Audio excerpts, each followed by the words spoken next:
화이팅 라이더 이동현 뉴스 정면승부 2부 시작합니다. 벌써 7년이라는 시간이 흘렀습니다. 매년 4월이 돌아오면 세월호 피해자들을 생각한다고 합니다만 과연 이 사회는 이들의 억울함을 얼마나 풀어줬을까요? 그동안 총 3차례의 공적인 조사위원회가 있었습니다. 하지만 아직까지 제대로 된 참사의 원인을 밝히지 못하고 있는데요. 왜 그런 걸까요? 4.16 세월호 특별조사위원회 조사관이었던 플랫폼 C 박상은 활동가와 이야기 나눠보겠습니다. 활동가님 안녕하십니까? 네, 안녕하세요. 세월호 참사가 일어난 지 7년이 지났는데 오늘 어떤 생각을 가장 먼저 하셨습니까?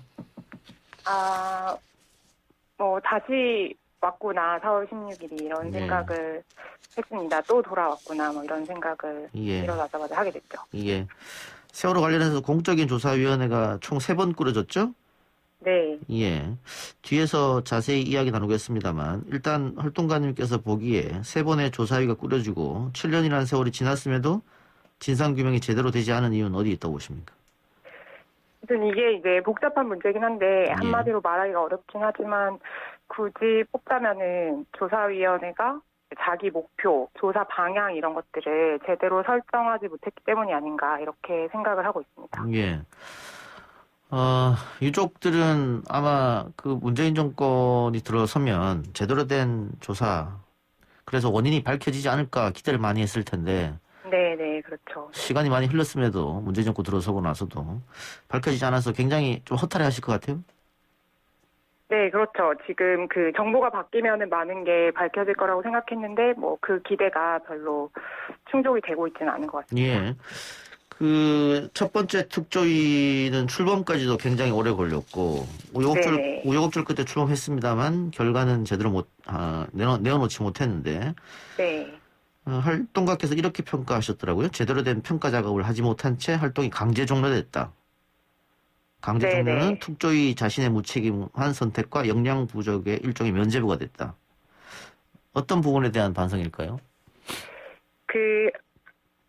전 크게 2가지 정도가 있는 것 같은데, 일단 특조위는 전 정부 방해가 실패의 큰 요인이었다는 거는, 하긴 해야 될 것 같은데, 근데 이제 그 방해라는 게 출범 당시부터 예상이 됐던 거잖아요.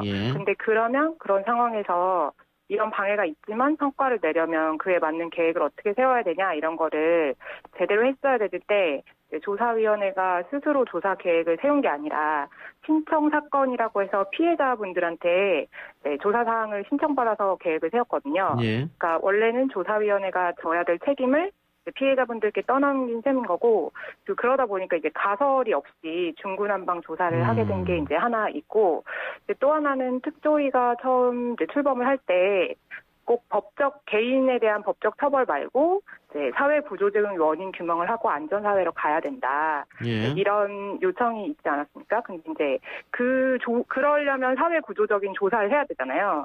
그 부분을 약간 내부의 각 부서에서 좀 서로 미루면서, 예를 들어 소위원회가 이제 있는데 그 소위원회들이 각각 다른 소위원회가 할 일이다.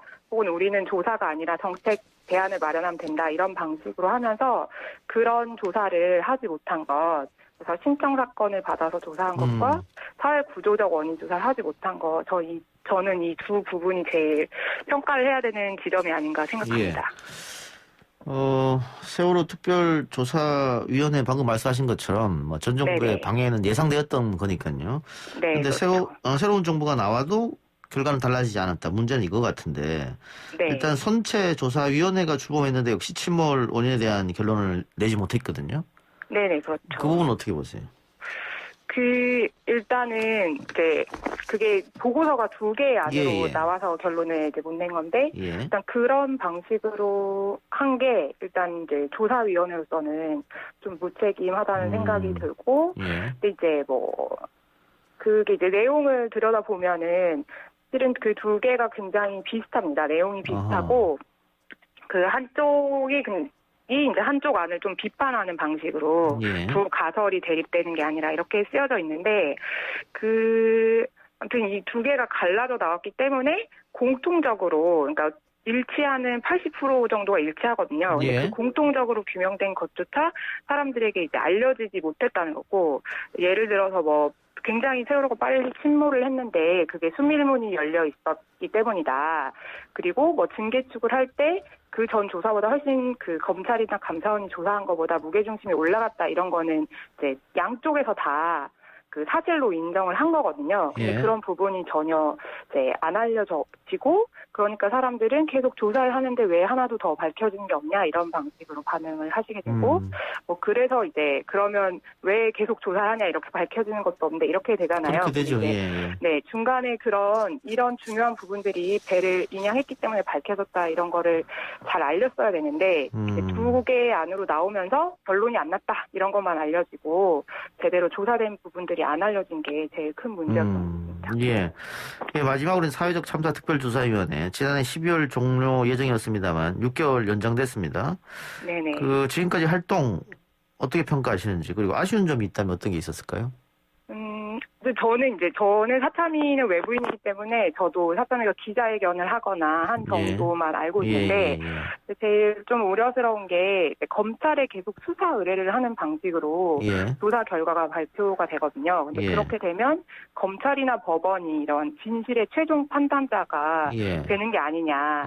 근데 이제 이게 법적으로는 예를 들어 고의 책임자들은 뭐 고의성이나 직접 행위 의무 이런 게 없으니까 처벌이 잘 안 되잖아요.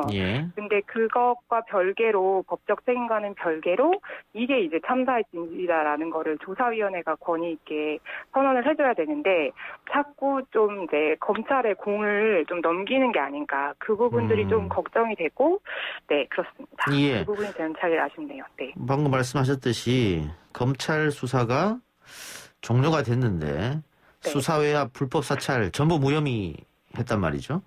네네, 그렇죠. 여기에서는 어떻게 의지가 없었다고 보십니까? 아니면 어떻게 생각하세요? 그게 이제 굉장히 또 어려운 게 있는데요. 구체적으로 들어가 보면, 예를 들어, 기무사의 어떤 직권 남용은 이미 군 재판소에서 유죄가 났는데 개인정보의 그런 그 법 조항의 문제 때문에 그렇게 되고 실제로는 뭐 무죄가 나왔다고 볼 수 없는 사안들도 있고요. 근데 이제 수사 의지가 없는 부분도 좀 있었겠지만 전반적으로는 저는 법 체계상의 한계가 크지 않았나 이런 생각이 합니다. 근데 이제 네, 그렇습니다. 뭐 사찰을 한 건 분명히 정황적으로 증거가 다 있습니다만. 네네네. 그리고 그거는 형사처벌은 못한다. 이렇게 검찰이 결론을 내렸기 때문에. 네네. 그렇죠. 알겠습니다. 지금 특검이 통과됐지 않습니까? 네. 특검에 혹시 기대하는 게 있으십니까? 저는 아무튼 뭐 수사 의지의 문제도 있지만 방금 말씀드렸듯이 법 체계상의 한계가 있기 때문에 특검이 통과되더라도 특검이 또 뭐 엄청 새롭게 추가적인 책임 물을 수 있는지는 그렇게 긍정적으로 보고 있지는 않고요. 다만 검찰 말고 이미 검찰이 기소를 해서 넘어간 해경지휘부 사건이 있지 않습니까? 근데 그게 이제 1심에서 무죄가 나왔는데, 아무튼 최소한 이 부분에 대해서는 좀 사법부가 다시 잘 판단을 해야 되는 게 아닌가, 이런 정도는 생각하고 있습니다. 알겠습니다. 문자로 4565님께서 박근혜 정부에서 안 했는지 못 했는지는 모르겠습니다만, 문재인 정부에서는 유족들 가슴에 한을, 또 의혹을 말끔히 풀어져야 하는 거 아닙니까? 이런 의견 주셨는데 동감하고요. 활동가님 마지막으로 하고 싶은 말 있으면 하시기 바랍니다. 네. 오늘이 4월 16일 당일인데 제가 인터뷰 요청을 받고 유가족분들이나 생존자분들이 아니라 제가 얘기를 하는데 좀 되게 송구하게 생각하긴 했는데 아무튼 저는 굉장히 많은 분들이 지겹다고 말씀을 하시더라고요. 제가 오늘 아침에도 여러 기사에 댓글을 많이 봤는데 이제 그 원인이 피해자분들이 아니라 예를 들어 조사위원회와 같은 이제 공적 책임이 있는 곳들에 있다고 생각을 하고요. 그리고 거기에서 저도 뭐 자유로운 사람은 아니고 아무튼 이제 7년이 지나서 사람들이 가진 정보의 격차나 기억의 차이 이런 게 되게 큰 상황인데 그 부분들을 좁혀 나가는 과정이 앞으로 필요하다고 생각을 하고 여기 혹시 청취자분들께서 관심이 있으시면 뭐 예를 들어 선처조사위원회 보고서나 조사 과정을 쭉 따라간 기사나 연구들이 있기는 하거든요. 그런 부분들을 조금이라도 봐주시면 유가족분들에게도 큰 위로가 되겠다 이런 말씀을 드리고 싶습니다. 알겠습니다. 활동가님 오늘 인터뷰 고맙습니다. 네, 감사합니다. 지금까지 박상은 전 4.16 세월호 특별조사위원회 조사관이었습니다.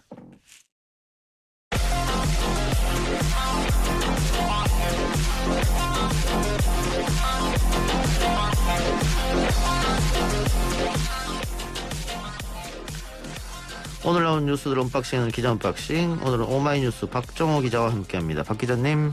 네, 안녕하십니까.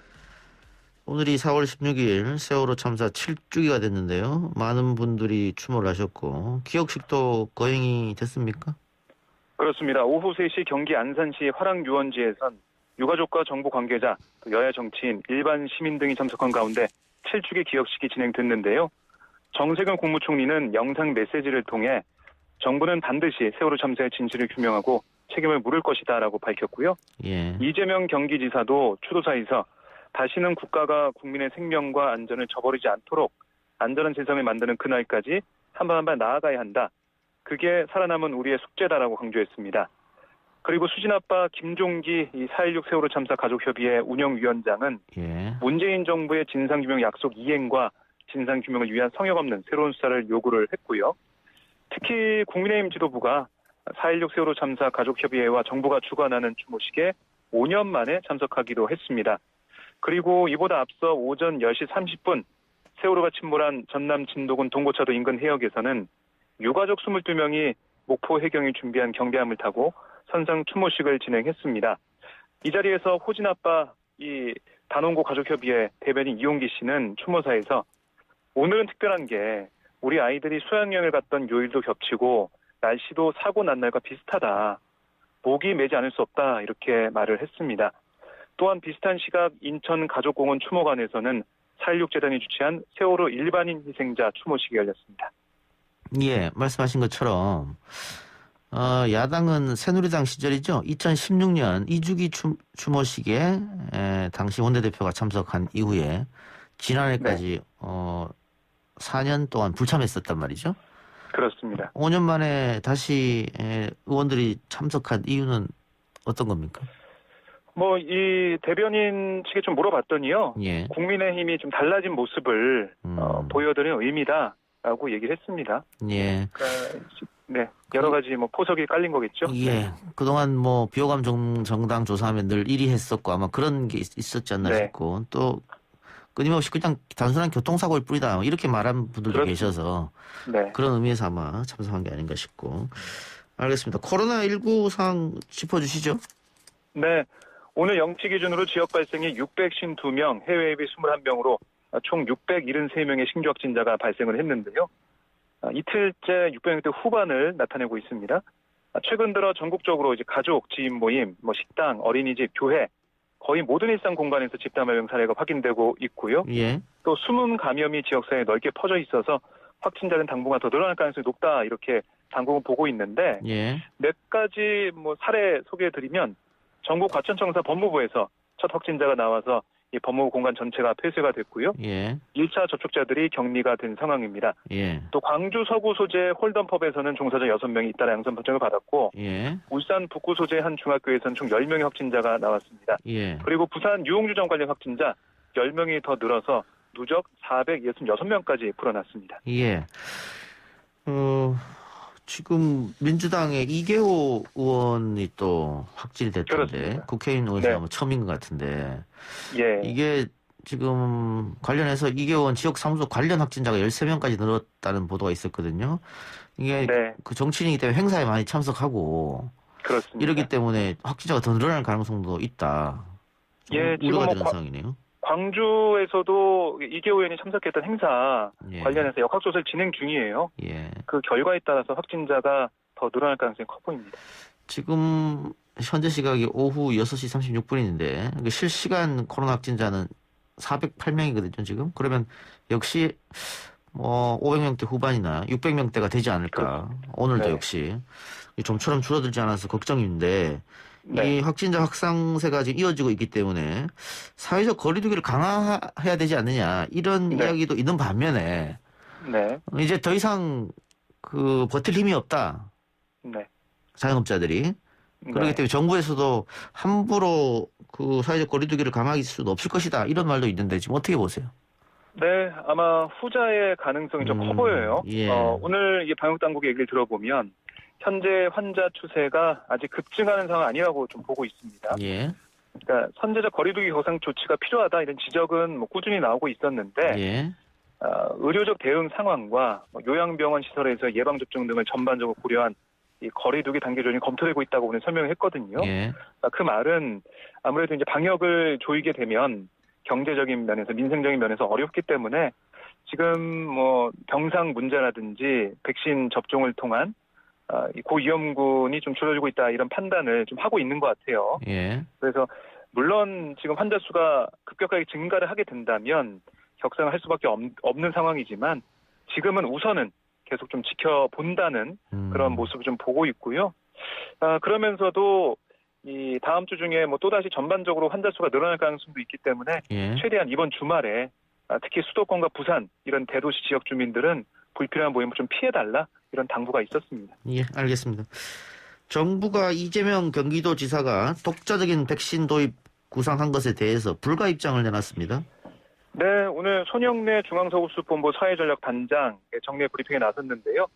이 관련된 질문이 나왔습니다. 예. 그래서 여기에 대한 답을 했는데 뭐라고 했냐면 백신의 공급과 그 예방 접종은 중앙부처에서 그 전국적으로 또 통합적으로 실시하는 사무다라고 밝혔어요. 예. 특히 이 백신 도입은 지자체 단위에서 자율적으로 편성할 수 있는 부분은 아니다. 예. 이렇게 강조를 했거든요. 예. 그래서 아마 이재명 지사가 이 백신 도입 구상에 밝힌 것에 대해서 좀 부정적인 그런 입장을 보였고요. 예. 그리고 이제 박형준 부산시장이 5인 이상 집합금지 완화 이걸 또 언급했단 말이죠. 예. 여기에 대해서 손 반장은 추후 확산세가 안정된 이후 긍정적으로 검토할 수 있다. 뭐 이런 입장을 보였습니다. 예. 그 뭐 5인 이상 집합 금지라든가 혹은 영업시간 연장 같은 거에 대해서는 중앙정부하고 지자체하고 당연히 협조를 하는 게 맞는 것 같은데 네. 지금 우리가 백신이 모자란 상황이기 때문에 네. 지자체에서 나름으로 하겠다. 그러니까 정부가 그 백신을 계약한 회사 이외의 것을 하겠다 이런 이야기잖아요. 그렇습니다. 그리고 그 감염병 예방법 4조에 보면 지방자치단체 책무 규정이 있는데 감염병 예방을 위한 예방접종 계획의 수립 및 시행, 감염병의 치료 및 예방을 위한 의료 방역물품 비축 이게 지자체 권한에 나와 있거든요. 그래서 이 부분은 조금 시끄러질 가능성도 있을 것 같은데요. 네, 아마 그 여러 가지 또 검토 과정이 필요해 보이긴 한데요. 우선 그 중앙정부 입장에서는 그 예방 백신 이 구입과 접종 같은 경우는 중앙정부에서 통합적으로 하는 게 맞다라고 우선 보고 있는 것 같아요.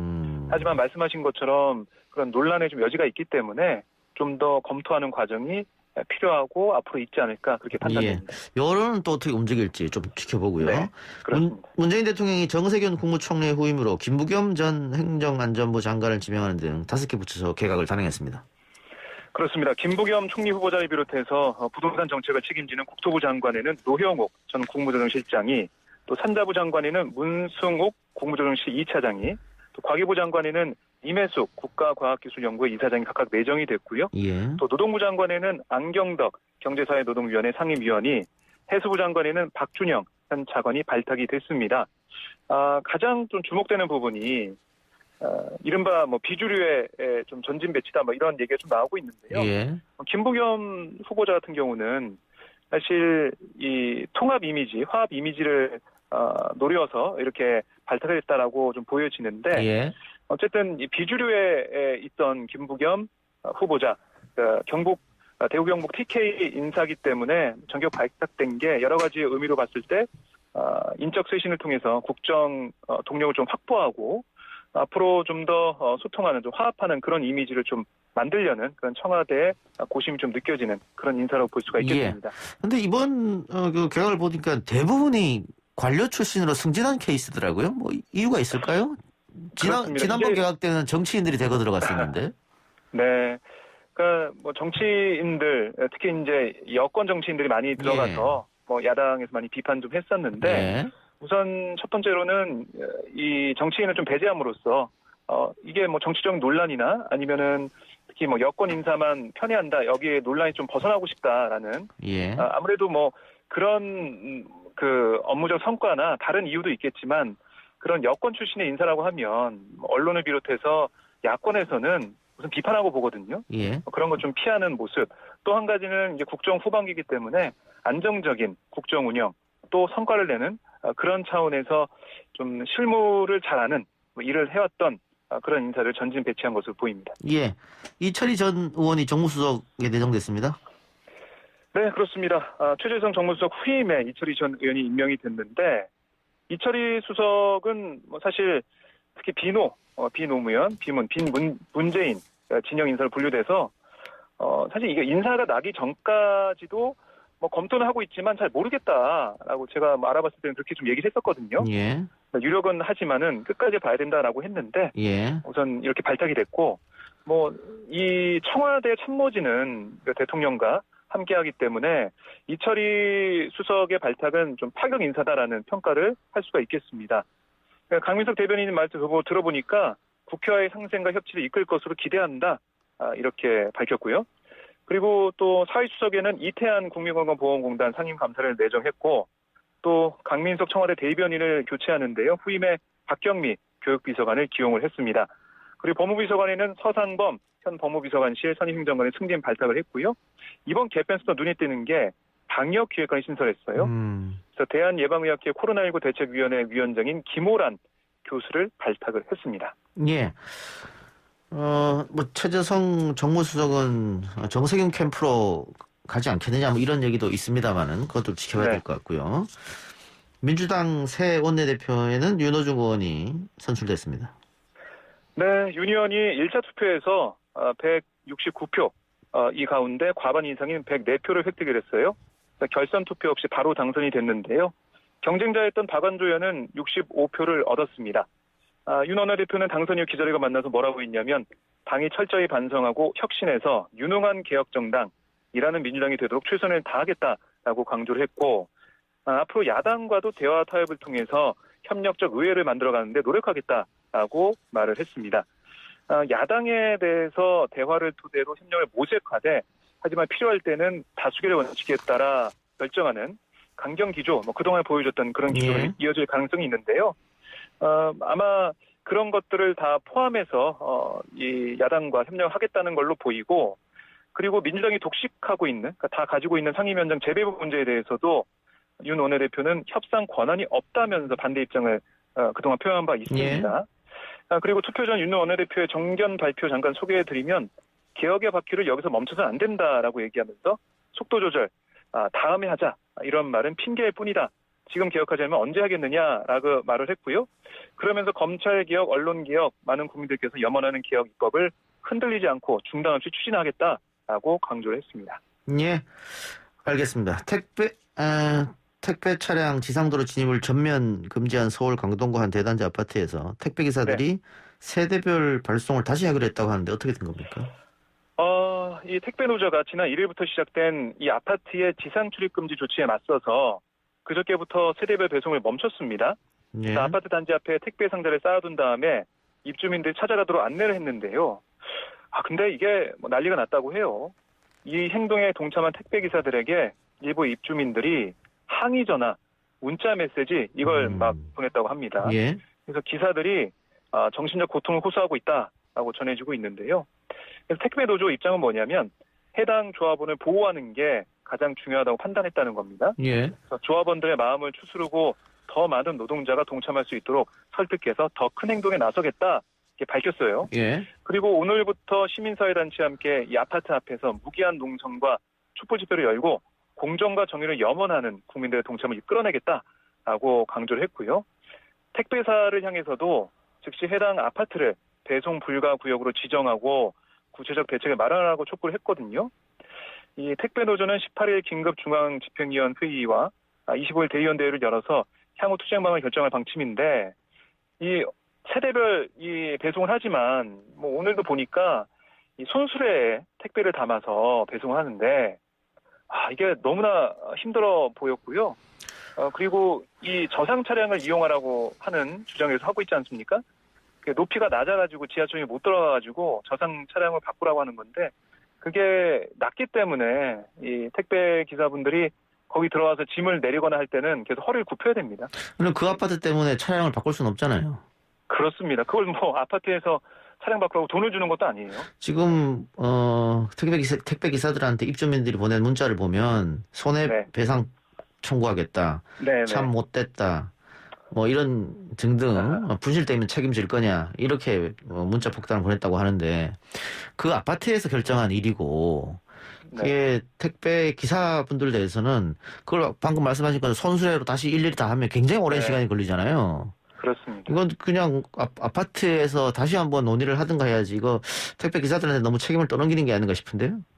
네, 그러니까 이게 손수레를 끌고 가게 되면 시간이 너무 많이 걸리기 때문에 뭐 택배 기사분이 더 많은 노동 시간을 써야 되고요. 예. 또 말씀하시면 저장 차량 바꾸려고 해도 돈이 들죠. 예. 또 저장 차량 쓰면은 육체적으로 너무 힘듭니다. 예. 이런 게 있는데 아니 아무래도 이제 아파트 안전이 중요하고 지상이 이제 공원처럼 돼 있기 때문에 이 안전을 위해서 어쩔 수 없다는 아파트 입장은 이해는 합니다만 그럼에도 불구하고 노동자들의 일방적인 고통을 요구하는 이런 식의 해법은 아닌 것 같다라는 그런 목소리가 계속 커질 것으로 보입니다. 예. 이것도 일종의 갑질이 아닌가 그런 생각이 드는데 알겠습니다. 어떻게 해결해 나갈지 좀 지켜보도록 하고요. 남양유업이 최근 자사 불가리스 제품이 코로나19 억제 효과가 있다라고 발표한 것과 관련해서 사과를 했습니다. 네. 남양유업은 입장문을 통해서 뭐라고 했냐면 지난 13일 심포지엄 과정에서 발표된 실험이 인체 임상 실험이 아닌 세포 단계 실험으로 효과를 단정 지을 수 없음에도 소비자에게 코로나19 관련 오해를 불러일으키게 된 점 사과드린다라고 밝혔는데요. 예.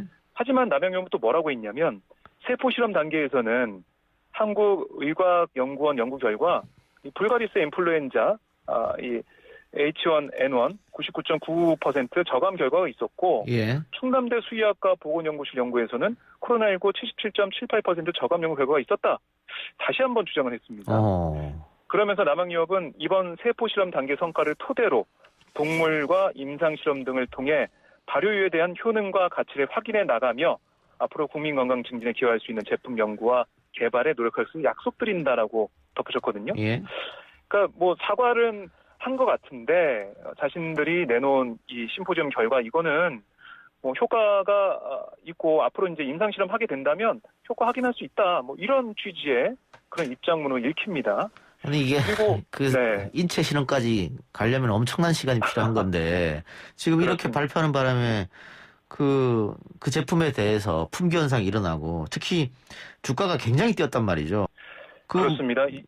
고점에 사신 분들은 또 엄청 손해를 봤을 거 아니에요. 그래서 이른바 이제 개미, 그러니까 네. 개인 투자자들이 많이 손해 봤다라고 네. 볼 수가 있겠는데요. 네. 이 심포지엄 발표 당일 급등했다가 이 문제가 제기되자 14일부터 4일 연속 하락을 했습니다. 그러니까요. 고점에 사신 분들 너무 힘들 것 같고 식약처가 지금 뭐 이 부분들을 파악해가지고 식품 표시 광고법 위반 소지가 있다라고 해서 경찰에 고발한다고 했거든요. 예. 그러니까 이 정말 이 광고 효과를 노리고 한 게 아니냐 이게 물건을 많이 팔기 위해서 이것부터 해가지고 여러 가지 식약처가 검토를 지금 하고 있는 상황입니다. 알겠습니다. 오늘 기자 언박싱 여기까지 마무리하죠. 고맙습니다. 네, 고맙습니다. 오마이뉴스 박정 기자였습니다.